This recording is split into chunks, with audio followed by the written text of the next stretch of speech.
In the CSS Daily Review, I am your host, and we will be discussing deep-sea floor mining pros and cons. First, we look at what is deep-sea floor mining?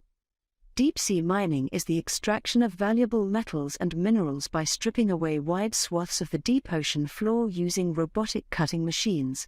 Currently, 26 permits have been issued for deep-sea mining exploration, and one has been issued for the world's first active mining operation near Papua New Guinea.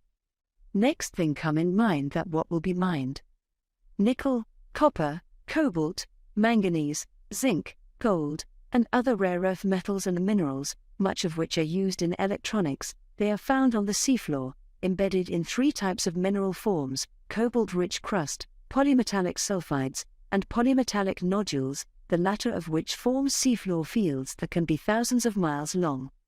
Now you may say that, why are there such valuable materials in the deep ocean? Natural hydrothermal geysers on the deep ocean floor regularly vent rich concentrations of metals and minerals from the Earth's core, forming valuable seams on the ocean floor that can yield up to 10 times the precious metals as in comparable land-based mining. The Clarion-Clipperton Fracture Zone in the Pacific Ocean is believed to be the most mineral-rich sea floor in the world. You might ask, what do we know about life on the deep sea floor? Not enough. The thermal vents on the ocean floor weren't even discovered by scientists until the late 1970s, and scientists are still learning about the ecosystems that surround these features. The vastness of the oceans also makes a comprehensive cataloging of its biological diversity and resources almost impossible. We haven't yet studied the ecosystem services and functions of the deep sea to understand what we'd lose. We don't yet know what we need to know.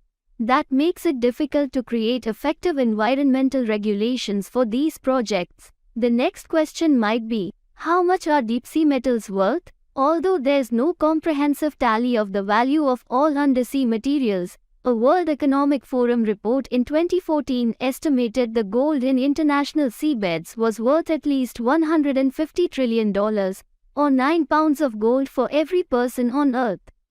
Nautilus Minerals, a Canadian company permitted by Papua New Guinea, estimates the value of the gold, cobalt, zinc, and copper it plans to mine to be in the hundreds of millions of dollars. Now we see, what are the main environmental impacts? There are many environmental problems created by deep ocean mines, which level the ocean floor to extract materials.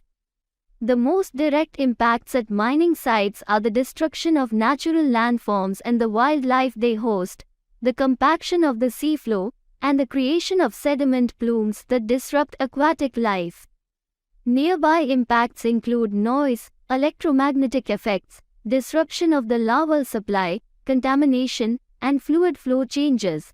Scientists also fear deep water mining will alter the geochemical underpinnings of ocean life, cause the loss of important genetic resources, and disrupt the connectivity between deep oceans and surrounding oceans, potentially hindering the flow of nutrients. Any environmental effects would also be worsened by the cumulative impacts of multiple mining operations.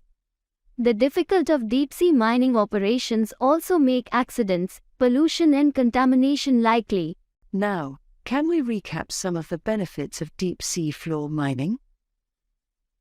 The deep-sea environment holds a wealth of minerals, such as manganese, cobalt, copper, and nickel, which could be used for rapidly growing renewable energy technologies, including solar panels, wind turbines, and electric vehicle batteries. You might ask, then what is the case against deep-sea mining? Deep-sea mining would wreak enormous damage. Massive machines digging, dredging, and vacuuming up the ocean floor would create huge sediment plumes deep in the ocean that would drift on currents, smothering marine life, including species not yet discovered. Surface-level processing ships would dump tailings, the waste materials left after the target mineral is extracted from ore, back into the ocean, killing plant and animal life as it drifted through the water column and releasing acidic and toxic sediment hazardous to fish and those who consume it. This process would disrupt the ocean's vast natural carbon capture and sequestration system and release greenhouse gases from the seabed floor, accelerating climate change. The reason for this enormous destruction is simple: so a few mining companies can reap a profit.